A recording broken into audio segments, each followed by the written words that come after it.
Obiora Okonkwo turned a very difficult subject on its head that made me understand it better, and that is restructuring. He called it managing our diversity. At independence in 1960, I was in class 4 in the secondary school, Government College of Igbo. And we marched to bring down the flag and sing God Save Our Gracious Queen for the last time. We had high hopes for Nigeria. We have mismanaged their diversity. Nigeria is not a conquered territory. Nigeria is a negotiated territory. All the people came, sat at conference, negotiated federalism, and negotiated the constitution. And the lawyer and the president of Senate one time will know that Nigeria's independence constitution was gazetted in 1959 by the British. And they had Constitution of the Federal Republic, followed by Constitution of Northern Nigeria, Western Nigeria, and Eastern Nigeria. They were the three regions. And they were bound together. And each one had an agent general in London. I won't go, when people now talk of restructuring and they keep saying, oh, do you want us to go to regions? That is very pedestrian thinking. And I don't deal in pedestrianism. Nobody wants that. In a federation, you have a center with powers given to it by the federating units. When I hear some sophisticated language now, like subnational units, I say, which are subnational units? A federation has a center and federating units. You couldn't call up Bara subnational or Samad Bello subnational to who? To Tafawa Balewa? Or Wolowo subnational to Tafawa Balewa? So, Professor Okonkwo put it in the proper perspective. Please manage all diversities. I'm not talking of the major ones. I'm talking of the Birom. I'm talking of the Ogoni. I'm talking of them. Each one was created to be in Nigeria and has an equal right in Nigeria. There are no senior and junior Nigerians. And there will never be.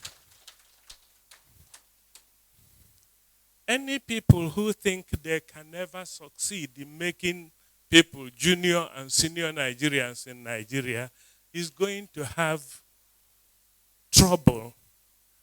And his children, he thinks he's protecting. One day, a child will arise from those he thinks are junior Nigerians, and they will be in trouble. So that chapter interests me very much. The second one, I happened to be in school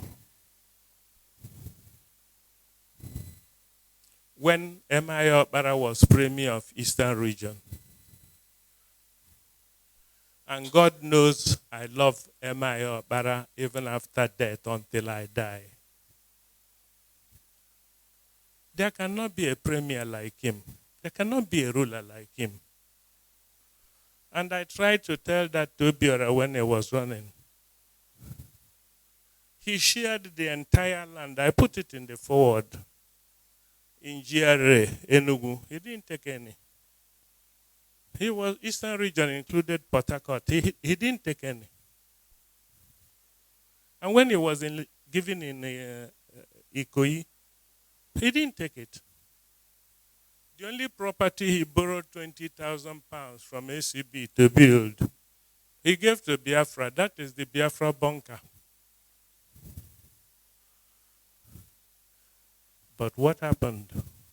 The people he served contributed money and built a house. Beautiful, beautiful house where he was buried. And some of us who benefited from his selfless service made sure we were there in force at his funeral. He was a medical doctor. I don't know why medical doctors get into governance, but the record is that when they get into governance, they do well. They doctor well, to quote our friend. So using M.I. Okpara as a model was very good for me. I'm sure I put down that it was under Governor Merwa when I was his commissioner, that we found a plot of land, the best, revoked it, and reassigned it to him posthumously. And all members of government contributed. It wasn't that it was big. Whatever it was, all members contributed to build it. And that was when you had Okpara Square. To me, anybody who aspires to be like M.I. Okpara is on the right path for governance. And for him to put it as the model was okay. I think I will end on where I started. That these are difficult times. Those of us who are older, why do we talk of golden times when we were there? I knew Oloye very well through Dr. Ben Obi and the late Emeka Ojukwu. They were among his best friends. And that was actually the reason I joined the CNC then. These were leaders. I'm not sure his children know about his wealth, because his wealth was for the people and he used it for the people.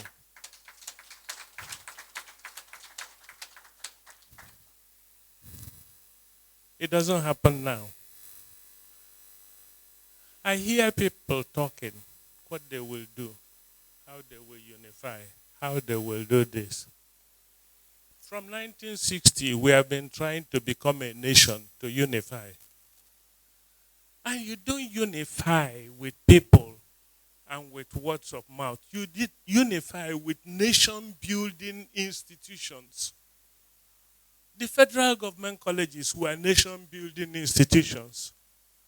So I'm not one of those who shout that some enter with 3, some enter with 30-something. It doesn't matter. That's where all the ethnic groups meet.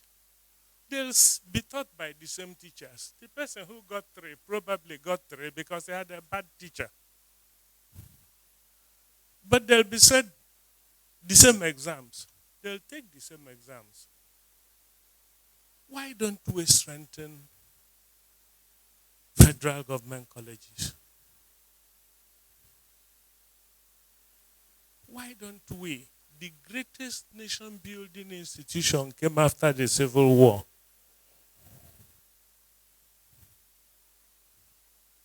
By the man who declared it over, General Yakubu Gowon. And he set up National Youth Service Corps. That is the greatest nation-building institution that we have. Why don't we make it 2 years? Yeah. 6 months, you have survival training that includes military training. And 18 months, you use it to create an army that will put out of school children to school. These are just my thoughts on your book. And I thank you for honoring me to doing the forward. Thank you very much.